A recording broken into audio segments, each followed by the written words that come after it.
Hola a todos, ¿cómo están el día de hoy? Espero que se encuentren muy bien. Yo feliz de estar nuevamente con ustedes. Today we're gonna do the third video that we're gonna dedicate to pronunciation. Pronunciation of some of the letters of the alphabet that can tend to be a bit confusing for people when they start to study Spanish. We already have two previous videos about the double R, the R, the C, the Z, the S, the double L, the ñ. And today we're gonna work on la letra G, G en Spanish. Also, la letra Y o Y, Y. I mean, the letter Y. And by the end, we're gonna do a clarification about V and B in Spanish, as I still always asked to do a video about this topic. Okay, so we're gonna start with la letra G. Now, when la G is go next to A, O, and U, is gonna have the phonetically sound of G, like gato, gorra, gusto. Okay, that's the sound when it's next to the vowels A, O, and U. But now, when G is next to E or I, it's gonna have the phonetically sound of, like in English, H. Okay, or like la J in Spanish as well. Okay, like ejemplo, gente. Or for example, gimnasio. I always hear they say gimnasio or gimnasio. No, in Spanish es gimnasio. Okay, because that's the sound of G when it's next to E or I.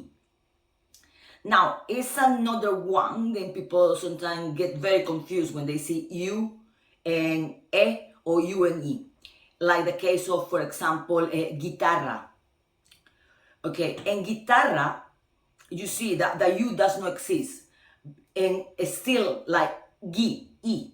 Okay, because when you want, then the phonetically sound need to be G, it need to be the U between, and the U is silence. Okay, so in the case of guitarra, it's not guitarra, it's guitarra.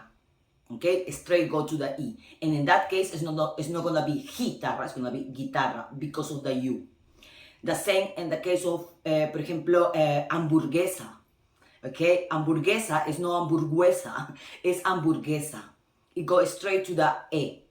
It goes straight to the E because the U is there and it's silence.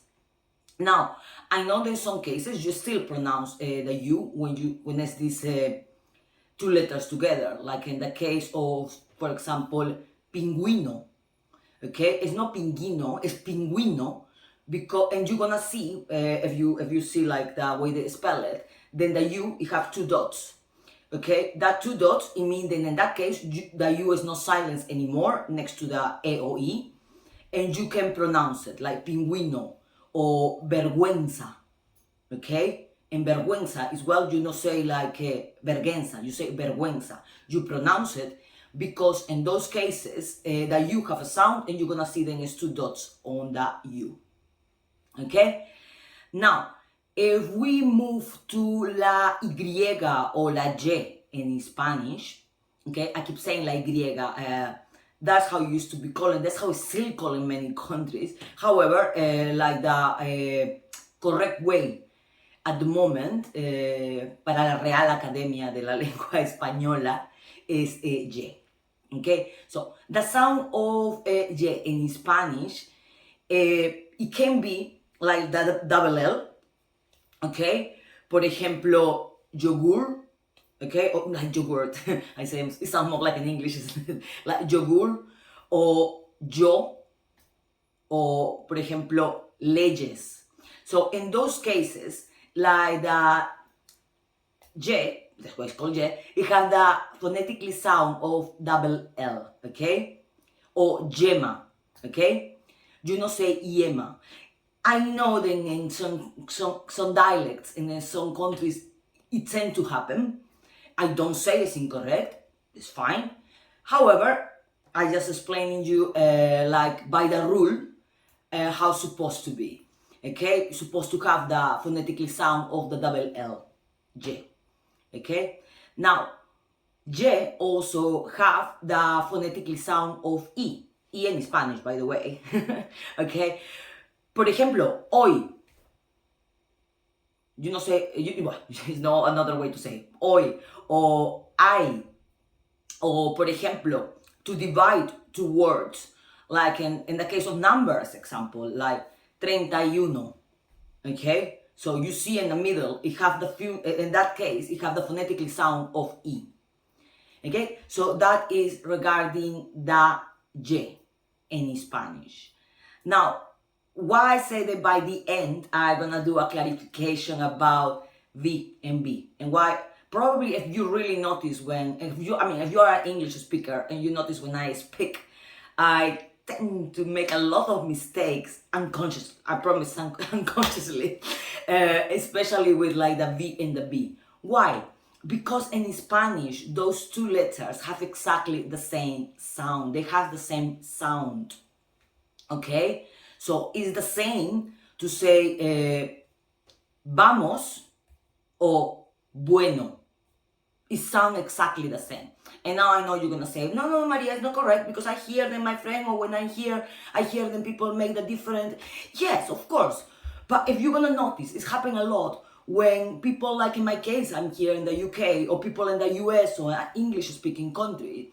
So because now we're conscious of the difference of these two letters in English, when we go back to speak in Spanish, we still sometimes carry like the use of like V and B when we speak Spanish. However, in theory, those two letters shouldn't have any difference when you speak. They should sound exactly the same. I hope that this video was helpful for you. I hope that if you never heard about this before, it wasn't like, oh my god, that sounds difficult. I hope that it was easy for you. Then if you have the doubts, now finally I get it. Please do not forget always let me know your opinion about the videos or suggestions about what would you like me to do, in the future. And I hope to see you in the next video. If until this point you're still not subscribed to our channel, subscribe button, and I hope to see you in the next video. Ciao, ciao.